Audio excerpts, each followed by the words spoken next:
Hej og velkommen til Hov. I dag skal vi kigge på en stor grund, en lille vej, en masse spændende faciliteter. Hov er en lille havneby, som ligger i Østjylland med kun 1.500 indbyggere. Hov har en masse gode faciliteter. De har vel blandt andet havet, som ligger ned til sig. Så har de den lokale brus og svømmehallen. Og med det stærke fællesskab og havet lige i baghaven, kan man jo ikke sige nej til. Havet bliver årligt brugt til windsurfing, kajak og selvfølgelig badning. Grunden, som vi skal fremvise i dag, er Hov Maritime Idrætsefterskole. Grunden består af 7 bygninger og er 20.000 kvadratmeter stor. De andre gode faciliteter ved Hov er f.eks. idrætshallen, som ikke kun bliver brugt til sport, men også til fremlæggelser og foredrag. Hallen byder blandt andet også på tennis.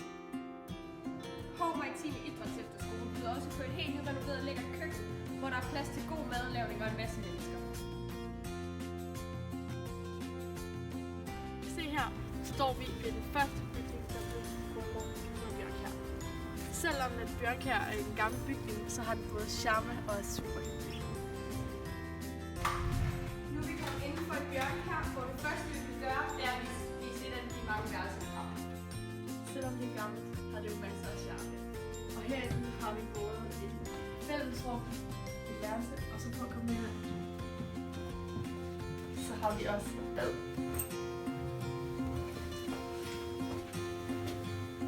Som I fik set før, så var der også bad, og lad os prøve at gå ind og kigge på værelserne. Hvis vi følger med herind.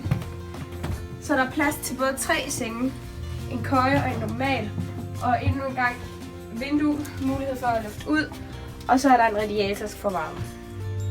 Selvom det er en gammel bygning, er det her det eneste værelse, der har deres eget walk-in-closet. Sikke en luksus. Og endnu en gang har vi vidunderlig udsigt til havet. Nu er vi kommet til den nyeste bygning på Hov Maritime Idrætsefterskole, hvor der også er en have til en kæmpe stor en med rig mulighed for en masse aktiviteter. Lad os prøve at gå ind for at se den. På fløjen nedad her er der kun 2-mandsværelser og 2 fællesbader. Og vi kan lige starte med toiletterne.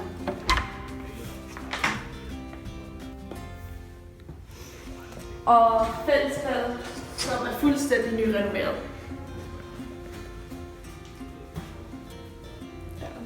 Så lad os gå ind på et af værelserne her i F. Det er et lidt mindre 2-mandsværelse med lidt nyere ting i forhold til over i Bjørnkjær. Blandt andet så er køjen ny og skrivebordet er nyere. Og herovre på den anden side, så har vi et 3-mandsværelse, hvor der er skrivebord til at lave lektier og skabe. Og så har vi 3 senge.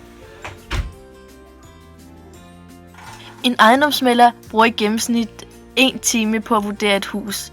Når de kommer tilbage på kontoret, er der papirarbejde, og så sammenligner de med andre grunde.